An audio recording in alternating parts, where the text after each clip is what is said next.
বন্ধুরা আজকে আবার প্রতিদিনের মতন কিন্তু রান্না নিয়ে চলে এসেছি। তা আজকে কি রান্না করব, আজকে একদম নতুন একটা রেসিপি করব বন্ধুরা। নতুন মানে আপনাদের সঙ্গে শেয়ার করব নতুন। এর আগে তো আমি খেয়েছি কিন্তু আর বন্ধুদের সঙ্গে শেয়ার করা হয়নি। যে রেসিপিটা খেতে খুব সুন্দর লাগে আর সবসময় পাওয়াও যায় না, এগুলো যে সবসময় পাওয়া যায় তা না, কিন্তু যখন চোখে পড়ে বাজার গেলে তখনই নিয়ে আসা হয়, তাই নিয়ে এসছে। আজকে করবো, চলুন বন্ধুরা কীভাবে করি না করি পুরোটাই আপনাদের সঙ্গে শেয়ার করব। বেশ ভালো লাগে এগুলো, একদম অসময় কোনো সময় পাওয়া যায় গেলে বেশ খেলে কিন্তু খুব ভালো লাগে। চলুন তাহলে সেটা কি জিনিস যে সব সময় পাওয়া যায় না, আমাদের এখানে পাওয়া যায় না, হয়তো আপনাদের ওইদিকে বন্ধুদের ওইদিকে হয়তো পাওয়া যেতে পারে, কিন্তু আমাদের এখানে সবসময় পাওয়া যায় না বাজারে। চলুন বন্ধুরা আর কিভাবে কি করি না করি পুরোটাই কিন্তু আপনাদের সঙ্গে আমি শেয়ার করব, দেখতে থাকুন বন্ধুরা। বলুন তো এটা কি শাক? এটা হচ্ছে খারকোল পাতা। তা খারকোল পাতা কিন্তু আমাদের এখানে সবসময় পাওয়া যায় না, তা বাজারে যা হয়েছিল তা দেখতে পেলাম খারকোল পাতা, তা নিয়ে চলে আসা হয়েছে। তা আজকে করবো হচ্ছে খারকোল পাতা। খারকোল পাতা খেতে কিন্তু খুব ভালো লাগে বন্ধুরা। চলুন কীভাবে আমি খারকোল পাতাগুলো করবো সেটাই আপনাদের সঙ্গে শেয়ার করবো, দেখতে থাকুন, খুব ভালো লাগবে। এই খারকোল পাতা বাটা বা যারা ভর্তা বলেন, ভর্তা বা বাটা যে যেটাই বলেন না কেন, আমরা বলি বাটা। খারকোল পাতা বাটা, আবার অনেকে ভর্তা বলে, সব কিছুর। চলুন কীভাবে কি করি সাথে থাকুন, দেখতে থাকুন। অসাধারণ লাগে কিন্তু এটা খেতে। চলুন বন্ধুরা পুরোটা না দেখলে কিন্তু মিস করবেন, এবং মিস করলে খাওয়াটাও না খেলে কিন্তু সেটা একদমই কি বলবো যে অসাধারণ খেতে। কিন্তু খারকোল পাতাগুলো কিন্তু আমি শুধু নিয়ে নিয়েছি, যে ডাঁটিও কিন্তু অনেকে খায়, কিন্তু আমি ডাঁটিটা খাই না, আমি শুধু খারকোল পাতাগুলো নিয়েছি, যে সুন্দরভাবে কেটে নিয়েছি। আর খারকোল পাতাটা করার জন্য কী নিয়েছি দেখুন, অনেকটা পরিমাণে কাঁচা লঙ্কা নিয়েছি, কালো জিরে নিয়েছি, একটা শুকনো লঙ্কা নিয়েছি, একটু মিষ্টির দানা নিয়েছি। আর এটা কিন্তু সর্ষের তেলেই করতে হবে, সাদা তেলে কিন্তু এই টেস্টটা পাবেন না। সর্ষের তেল নিয়েছি, আর নিয়েছি নুন আর হলুদ পরিমাণ মতন। চলুন বন্ধুরা খারকোল পাতাটা সুন্দরভাবে আমি সুন্দর করে ধুয়ে নিয়েছি। আর এখানে কিন্তু কড়াইতে আমি জল দিয়ে দিয়েছি বন্ধুরা। এই জলের মধ্যে কি করব, অল্প পরিমাণে নুন আর অল্প পরিমাণে একটু হলুদ দিয়ে দেবো একদম, দিয়ে কিন্তু আমি পাতাগুলো জলের মধ্যে দিয়ে দেবো বন্ধুরা।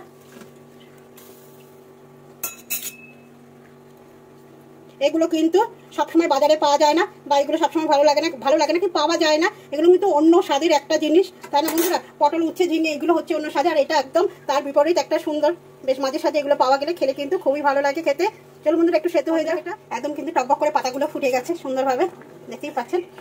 পাতাটা পাতা দিয়ে দিলাম, পাতা একটুখানি হয়ে গেছে একদম।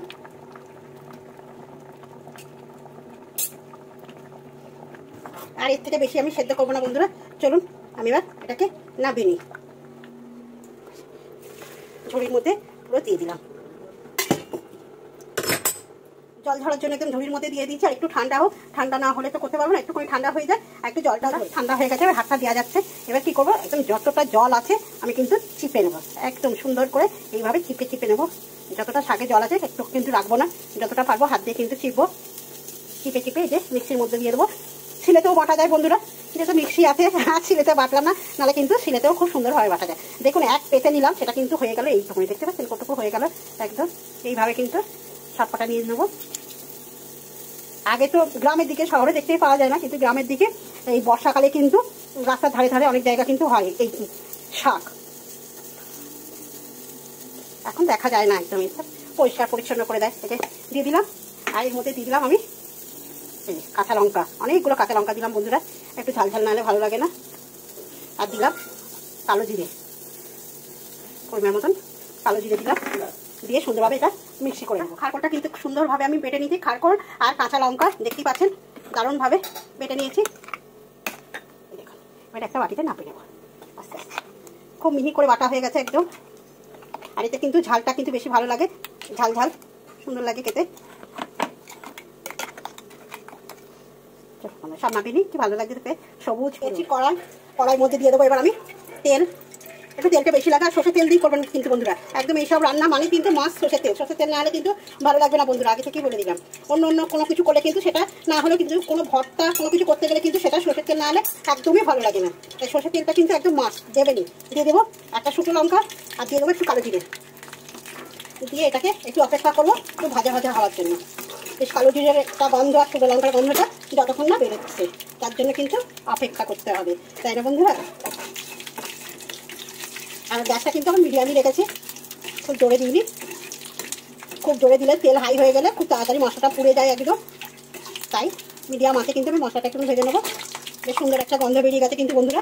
এবার কিন্তু এই যে কাঁচা লঙ্কা দেখতেই পাচ্ছেন, সবুজ, কি ভালো লাগছে দেখতে, সবুজ একদম খারকোল বাটা কাঁচা লঙ্কা সমেত কিন্তু এই তেলের মধ্যে দিয়ে দিলাম একদম।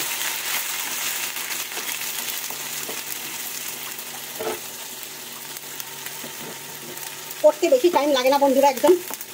আর আরেকটা কথা আমি বলি বন্ধুরা, আমার কাছে নারকেল নেই বলে আমি নারকেল দিতে পারিনি। আপনাদের কাছে যদি নারকেল থাকে এটার মধ্যে অবশ্যই একটু নারকেল পুড়িয়ে দেবেন, তাহলে কিন্তু টেস্টটা আরেকটু ভালো হয়, তাই না? নারকেল দিলে নারকেল তো ভালোই লাগে খেতে, জানেনি। কিন্তু যাদের আবার এখন গ্যাসের প্রবলেম হয় তাদের নারকেল না দিলেই ভালো, এইভাবে খাবেন। আর যদি নারকেল থাকে বাড়িতে তারা কিন্তু নারকেল দেবে। এবার কী দেবো, পরের মতন চিনির জায়গা দিয়ে দিলাম। আর বন্ধুরা সেদ্ধ করার সময় কিন্তু আমি লবণ দিয়েছিলাম, এখন কিন্তু আমি একটু পরিমাণ মতো লবণ দিয়ে দিলাম। দিয়ে এটাকে এবার যতক্ষণ না কড়া থেকে ছেড়ে দেবে নিজে থেকে, ততক্ষণ কিন্তু এটার পেছনে আমাকে লেগে থাকতেই হবে, না ছাড়া অবধি একে ছাড়া যাবে না। এ নিজে থেকে ছাড়বে, তারপরেই কিন্তু একে নামাবো, নাহলে কিন্তু নামাবো না। দেখতে থাকুন, এইভাবে নাড়তে থাকবো একদম একদম এক জায়গায় ছোট্ট হয়ে চলে আসবে, কিন্তু পরিমাণে অনেক কমে যাবে। সেদ্ধ করার সময় পরিমাণে কমেছে, এবার কিন্তু কষানোর ভাজার সময় আবার পরিমাণে কমবে, দেখবেন এতটা আছে এটাও কিন্তু থাকবে না। এই পর্যায়ে এসছে কিন্তু আরও টানাতে হবে। কতটা ছিল কতটা হয়েছে, আর কালারও কিন্তু চেঞ্জ হয়ে গেছে একদম, খারপোর পাতা দেখতেই পাচ্ছেন। আরও কিন্তু সুন্দরভাবে ভাজা ভাজা করবো এটাকে। বন্ধুরা কেমন হয়েছে এই দেখুন, দেখছেন একদম কিন্তু এবার ছেড়ে দিয়েছে। আমি বলেছিলাম ও নিজে থেকে কিন্তু ছাড়বে। এই দেখুন একদম ছোট্ট হয়ে একদম গোল তৈরি হয়ে যাবে একদম, ওটা একটুখানি তৈরি হয়ে যাবে। এই দেখুন, দেখছেন কড়াতে কিন্তু একটুও লেগে থাকবে না। যখন হয়ে যাবে জিনিসটা বুঝবেন, যে দেখবেন একদম কড়া থেকে পুরো সুন্দরভাবে উঠে আসছে। দেখছেন কড়ার মধ্যে একটা কিন্তু মন্ড তৈরি হয়ে যাচ্ছে, মিষ্টির মতো, মিষ্টি যেরকম মন্ড তৈরি হয় ঠিক মন্ড তৈরি হয়ে যাচ্ছে। তাহলেই বুঝবেন যে আমার খারপোর পাতাটা কিন্তু একদম হয়ে গেছে। এই দেখুন কি সুন্দর কালারও চলে এসছে, একদম গাটা ভাজা ভাজা হয়ে গেছে। এবার কিন্তু আমি নামিয়ে নেবো খারপোর পাতাটা। চলুন বন্ধুরা আমার খারপোর পাতাটা একদম কমপ্লিট হয়ে গেল। দেখতে দেখুন কত সুন্দর লাগছে। একটু গন্ধরাজের পিস রাখবেন সঙ্গে, আর একটু কাঁচা লঙ্কা যদি ঝাল মনে হয় নেবেন ডোলে, না হলে না নেবেন। আমি যা এখানে ঝাল দিয়েছি মনে হয় না নিতে হবে। যদি তার থেকেও বেশি কেউ ঝাল খান তাহলে কিন্তু একটু কাঁচা লঙ্কা পাকা লঙ্কা একদম ডোলে নেবেন। তো কেমন লাগলো বলুন খারপোর পাতা রেসিপিটা বন্ধুরা, একটু কমেন্ট করে জানাবেন কিন্তু খারপোর পাতা রেসিপিটা আপনাদের কেমন লাগলো আজকে। আর দারুণ দারুণ দারুণ স্বাদের লাগে, এর থেকে আর কিছু বলার নেই। একদম একবার করবেন, একদম বলবেন বারবার খাবো, খাওয়ার জন্য বায়না করবেনই। যে পেলেই চোখের সামনে পেলেই কিন্তু আপনার বাজার থেকে কিনবেন, এটা একদম 100% গ্যারান্টি দিয়ে বললাম। যে বাজারে দেখতে পেলেই আপনারা বলবেন খারপোর পাতা কিনে নিয়ে আসো, দারুণ স্বাদের লাগে। শুভ দুপুর বন্ধুরা। করেছি কুমড়ো উচ্ছে ভাজা, এটা বেশ খেতে ভালো লাগে। আর করেছি পটল দিয়ে আলু দিয়ে একদম কষা, একদম পটল আলু পোস্ত জিরে সব কিছু মশলা দিয়ে একদম একটা কষা করে দিয়েছি। আর করেছি এখানে হচ্ছে ফুলকপি। সবই কিন্তু আমার বাড়িতে যা আপনারা রান্না দেখেন সব রান্নাই কিন্তু আমার নিরামিষ বন্ধুরা। এখানে কিন্তু কোনো কিছু পেঁয়াজ রসুনের কোনো বেলায় পাবেন না, পুরোটাই নিরামিষ।